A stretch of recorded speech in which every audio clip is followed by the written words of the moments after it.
पराशर का हुआ बुरा हाल रो रो कर आखिरी सांस में पहुंच गई फूल के पास नूतन मिलने के लिए। जी हाँ दोस्तों, हम बात कर रहे हैं स्टार प्लस के शो जनक की। तो दोस्तों, आगे बढ़ने से पहले अगर आप इस चैनल पर नए हैं तो इसे सब्सक्राइब कर दीजिए और साथ ही बेल आइकन दबाना ना भूलें। वीडियो अच्छा लगे तो इसे लाइक ज़रूर कीजिएगा। चलिए आगे बढ़ते हैं दोस्तों। जैसे कि हम देख रहे हैं कि पराशर का रो रो के हो जाता है बहुत ही बुरा हाल, और उधर सपने में नूतन पहुंच जाती है फूल के पास उससे मिलने के लिए। जो सपना देख रही रहती है फूल कि उसकी माँ उससे मिलने के लिए आई है और उसे छोड़ के जा रही है। फूल सपने में ही अपनी माँ को रोकती है और बोलती है कि माँ, तुम कहाँ जा रही हो? मुझे छोड़ के मत जाओ। जी हाँ दोस्तों, तभी देखने को याद आती है वे सारी पल जो याद आती हैं नूतन को, माँ को, पिता को, वो पल भर याद करती है। तभी सपने में जब सोच रही होती थी कि कुछ भी, तभी तो ज़्यादा बड़बड़ाने लगती है। ऐसे में वहाँ पर आ जाती है नूतन, कहती है माँ आप यहाँ पे। तभी बोलती है हाँ बेटी, तुम कैसी हो? बोलती है कि मैं तो ठीक हूँ माँ, लेकिन आप अचानक से बताए भी नहीं यहाँ पे आ गए। आप बोलती हैं मैं ठीक हूँ बेटी, बस यह तुम्हें मिलने आ गई थी। आखिर तुम कैसी हो? तुम्हारा हाल समस्या देखने के लिए आई हूँ, और तुम्हारा जो तबीयत ख़राब है मुझे पता चला तो मैं रुक नहीं पाई। मेरा भी मन नहीं लग रहा था, सोचा तुमसे मिल लूँ आखिरी समय में। ऐसे में फूल सोचती है कि आप ऐसे क्यों बातें कर रही हो माँ, आप ऐसे क्यों बोल रही हो? तो कहती है नूतन बेटा, तुम जो ना आराम करो, तुमको आराम की ज़्यादा ज़रूरत है। और हाँ, तुम जिस तरह से अभी चल रही हो ना, उसी सत्य के रास्ते पर चलना, तुमको बाद में कहीं कोई दिक्कत ना हो। और हमारे बिताए हुए पल थे जो याद करना, जब भी याद करोगे तो ना मैं एक बार तुम्हारे पास ज़रूर आ जाऊंगी। लेकिन यहाँ पर फूल को समझ में नहीं आता कि नूतन जो है ऐसी टेढ़ी मेढ़ी बातें क्यों कर रही हैं, जो समझ में नहीं आ रहा है आखिर का माँ को हो क्या गया है। तभी वो जो कहती है कि बेटा, तुम जिस तरह से अभी कर रही हो ना, अपना सपना को पूरा करना, पढ़ाई करना, दिन रात मेहनत करना और एक बड़ा आदमी इंसान बनना, और डॉक्टर जो तुम सोची हो मेरे सपने को पूरा करना। तो और हाँ, जैसे भी हो आगे रास्ते में कांटे आते हैं तो सभी उसे घबराना मत, उसे आगे बढ़ना। तुम्हारे रास्ते में हट जाएंगे वो सारे कांटे। सच्चाई के रास्ते पर चलते रहना, कभी भी तुम गलत रास्ता मत अपनाना। आखिरकार फूल सोच नहीं समझ नहीं पाती कि ऐसे में माँ ऐसी बातें क्यों कर रही हैं। रोने लगती है फूल, समझाती है सॉरी नूतन, समझाती हूँ तुम जो ना बेटी, बस इस तरह से हो सब, बस अपना लक्ष्य केवल ध्यान देना और अपनी ऊंचाइयों को तभी मत छोड़ना। कभी कितना भी कष्ट क्यों ना आए, तुमको हारना नहीं है, कोशिश करना है, और खुद जो उस रास्ते पर कांटे हट ही जाते हैं। जी हाँ दोस्तों, वहीं दूसरी तरफ नूतन आखिरी वक्त में उसका माथा चूमती है, और माथा चूमने के बाद कहती हैं मुझे अब जाना होगा। आखिरी कहती है कहाँ जाना होगा फूल, यहाँ तुम नहीं जा सकते हो। तुम क्यों नहीं जाना चाहती हो माँ, तुम मत जाओ, मेरे पास रहो ना। तभी जो है हाथ छूट जाता है और नूतन वहाँ से निकल जाती है। तभी जैसे ही होश में आती है फूल, यानी उसकी नींद जब टूटती है तो पता चलता है तुम्हारी माँ तुम्हारे सपने में आई थी। वो लगती है गुस्सा करने, नहीं हमें माँ से मिलना है, प्लीज़ हमको छोड़ दो। फिर नर्स लोग आती हैं और मेन नर्स आकर उसे एक इंजेक्शन लगाती है। अब जाकर जो फूल शांत हो जाती है और फिर वहीं सो जाती है। इधर दूसरे तरफ दिखाया जाएगा कि पराशर उसके अंतिम संस्कार के लिए सारी चीज़ों की व्यवस्था करता है। बाकी पूरे गांव वहां पर जुट जाते हैं और वहाँ पर फिर निकलना स्टार्ट होता है, जिधर पराशर को बहुत बुरा लग रहा होता है कि हाँ यह चीज़ को देखकर, लेकिन क्या करेगा, करना तो पड़ेगा ना। आज ना कल सबको जाना है और यहाँ इस दुनिया में कोई रहने के लिए नहीं आया है। ऐसे में पराशर आंसू बहाता है और रोता है, पूरे वालों के सामने रो रो कर बुरा हाल कर लेता है। आखिरकार वह ऐसा काम ही की थी, सब लोग उसको बहुत ज़्यादा मिस करते हैं। पराशर वहीं पर बहुत ज़्यादा रोने लगता है और फिर सभी लोग मिलकर उसे समझाते हैं और वहाँ से निकल जाते हैं। इधर दूसरी तरफ में दिखाया जाए कि ऋषि अपने घर पे बातचीत करता है और कहता है कि याद करता है वो पल, किस तरह से उसकी माँ हमसे वादा की थी और वादा को ना तोड़ नहीं सकते। और वह फिर यही कहता है कि आखिरकार अनिरुद्ध ने भी अपना जिम्मेदारी उठाने से मना कर दिया।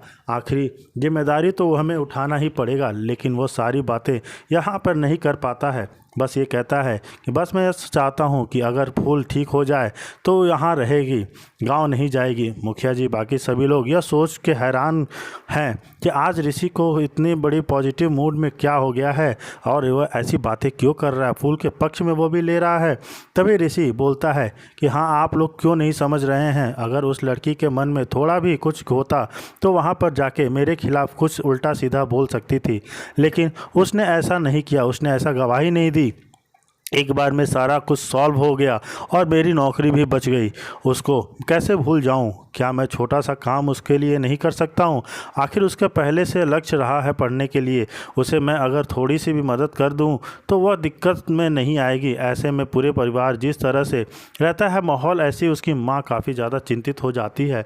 मोक्षा भी इस तरह को लेकर काफ़ी ज़्यादा खुश है और शायद ऋषि को अब जाकर अकल आई है। लेकिन ऐसे में जो उसकी माँ कहती है कि तुम बेटा ऐसा नहीं कर सकते हो, तूने अदिति के बारे में कभी सोचा है उस बेचारी के ऊपर क्या गुजरेगी जब वह आंखों के सामने अपने तो फूल को देखेगी। लेकिन यहाँ पर जो कहता है ऋषि कि नहीं, जिसको जिम्मेदारी सौंपा था उसका उठाने के लिए उठाया नहीं, वह हमें उठाना पड़ेगा। तभी वहाँ पर सवाल उठता है, कौन इसके जिम्मेदार उठाने के लिए कह रहा था? तुम कौन उठाने के लिए फिर बात करते रहे हो?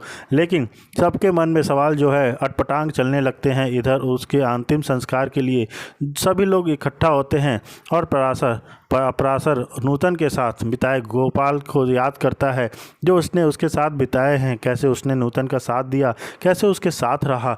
जी हाँ दोस्तों, वहीं दूसरी तरफ याद आने लगती हैं जो उसके साथ हुई थी और वो नूतन को कैसे छोड़ा। ये सारी बातें यही सादा हैरान होकर जिसके घर में कैसे नौकरानी बनाकर लाया था झनक को, और आज देखो मेरे ज़िंदगी में भी नहीं है। बट नूतन सारी बातें जो है एक चिट्ठी में ही कैद करके लिख दी थी। वह यहाँ तक लिख दी थी कि हमको नहीं पता था कि यह चिट्ठी आपके साथ पहुँचेगी भी या नहीं, बट उम्मीद थी कि आखिरी समय तक आप तक यह चिट्ठी पहुँचा दी जाएगी। और हमें जिस तरह से एक्सपेक्ट करके फैमिली में नहीं किया गया था, मैं वह नहीं चाहती हूँ कि मेरी बेटी के साथ वो हो। और जिसमें जिस तरह से सारी बातें होती हैं वो आखिरी पल भी लिख देती है कि जब हमारे गांव में लड़ाई झगड़ा होता था तो पराशर और आपसे जो हमारी बातचीत होती थी, हर समय मुलाकात हो जाती थी लड़ाई झगड़ा में भी, लेकिन जो अनिरुद्ध वो सारी चीज़ें पर करना सिर्फ आंखों के आंसू बहा कर रह जाता है। बट पछतावा होकर करके भी कोई फ़ायदा नहीं, क्योंकि नूतन सबसे लिख देती है कि फूल जो है वो हमारी और आपकी ही सी बेटी है। लेकिन यहाँ पर वह समझता था कि अनिरुद्ध की यह जो है हमारा नहीं बल्कि पराशर और झनक की बेटी है। वह कल याद करता है कि किसने बोली थी कि यह हम जो है माँ बनने वाले हैं, लेकिन मैं उसको एक्सपेक्ट नहीं करा था कि हमारे बीच ऐसा कुछ हुआ ही नहीं। बट फिर भी आज जो है बता दूं आपके से कि यह झनक मैंने नाम दिया क्योंकि हमने अपना नाम नूतन रख लिया है और यह सिर्फ हमारी और आपकी बेटी है। आपके सामने यह जो है चिट्ठी के द्वारा मैं बता रही हूँ। और हाँ, आपने उसे एक्सेप्ट किया या नहीं किया, इसे देखने के लिए शायद ज़िंदा नहीं रहूँगी, इसलिए आप उसे प्यार देना और अपने फ़ायदा होने पर फादर होने का फ़र्ज़ निभाना। और इतनी सारी चीज़ें लिखी हुई रहती हैं कि अनिरुद्ध को बस यकीन नहीं हो रहा होता कि इतना सब कुछ हो गया है, कैसे हो गया। बट उसे पढ़ने के बाद उसको जो ऐसा लगता है कि मानो अब आखिरी ज़िंदगी में क्यों भूल चुका हूँ, क्योंकि वो उससे प्यार करता था और प्यार इतना जल्दी टूट जाएगा उसे नहीं पता था। ऐसे में वह सारी बातें तो लिखी रहती हैं, साथ में यह भी लिख रही होती है कि बार बार पूछती थी आपके बारे में, लेकिन मैंने उसको कभी नहीं बताया, सिर्फ इतना बताया कि वह भवानीपुर में रहते हैं, लेकिन उसे जो आपके नाम नहीं बताए मैंने। और बस हम यही उम्मीद रखते हैं कि आप अपने आने वाले समय में उसे जो अपना नाम ज़रूर देंगे। और वो भी अनिरुद्ध याद करता है जब पूछती थी कि मेरा जो फादर यहीं भवानीपुर में रहती है, बट सारी जो चीज़ें हैं सच्चाई वो सिर्फ चिट्ठी में लिखी रहती है। कि यह चिट्ठी मैं उम्मीद करती हूँ कि आपको ज़रूर मिले होगी और आपको यकीन करना होगा कि यह जो अनिरुद्ध है, जो झनक है, वो आपकी ही बेटी है और आपके ऊपर डिपेंड करता है। बट हम देखने के लिए शायद अब जीवित नहीं बचेंगे, आपकी और सिर्फ आपकी झनक। इस तरह की आखिरी पल जो लिख कर वो वहीं पर समाप्त कर जाती है।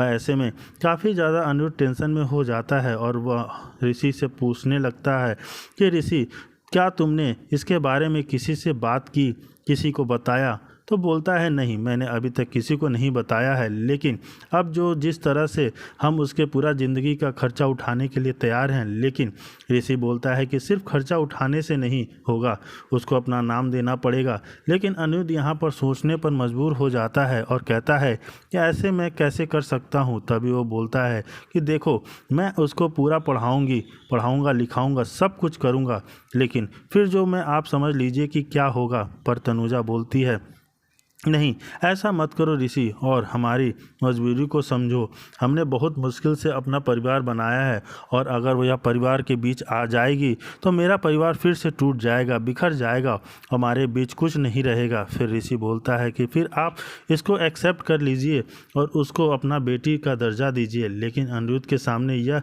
एक्सेप्ट करना बहुत मुश्किल होता है, क्योंकि उसे छोड़ेगी नहीं और जिस तरह से रिलेशनशिप हुआ है उस पल भर में पूरा तरह से टूट जाएगा, बिखर जाएगा। तुम ऋषि समझो। लेकिन ऋषि बोलता है कि मैं कैसे समझूं, वह मरते मरते झूठ नहीं बोल सकती है, इसलिए वह जो बोली सच और उसको एक्सेप्ट करना पड़ेगा, क्योंकि यह आपकी बेटी है। मैं नहीं जानता कि आप कैसे करेंगे। अनिरुद्ध के साथ इतना बड़ा सवाल हो गया है, अनिरुद्ध खुद को एक्सेप्ट नहीं कर पा रहा है। आखिरकार करेगा क्या? जी हाँ दोस्तों, देखना बहुत ही ज़्यादा दिलचस्प होगा। वहीं दूसरी तरफ रखते हैं तो वह परिवार चलने नहीं देगी। अदिति कहती है कि वह इस सब झमेले का हिस्सा नहीं बनना चाहती। इस बीच अदिति टूट कर कहती है कि उसे फिर से आत्महत्या के विचार आ रहे हैं। तनुश्री उसे सांत्वना देती है, लेकिन अदिति सिमुल बोनी की घटना के बारे में पूछती है जिसने ऋषि को झनक से विवाह करने के लिए मजबूर किया था। तब डॉक्टर आते हैं और बताते हैं कि दादा भाई होश में आने लगे हैं और उनकी हालत स्थिर हो रही है। लेकिन यह सब संभव हुआ है झनक के खून की वजह से। और डॉक्टर परिवार के आभार दोस्त